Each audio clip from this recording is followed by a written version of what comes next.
Hey guys, and welcome back to this channel. In this video I'll be showing you guys how you can recover your account on Gmail. So go to Google first and type in Google account help or Google help. Okay, search that and then select the can't sign in to your Google account and then select whichever one you want, for instance this one. So find your account, go to the username recovery tool here, and it's going to go there.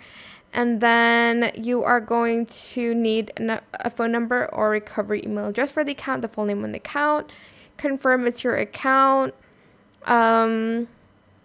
If you can't find your username, try something else. You can create even a new account with that username. You're just going to basically log in here. So you'll need to find, just going to type in an email here, and then you're going to put in your name and then your password and then the rest of your account here. I hope this tutorial is helpful for you guys. Don't forget to like, comment, share, and also subscribe to this channel if you haven't done that already. If you have any more questions about this video, just leave it in the comment section down below. I'll try my best to answer them all for you guys.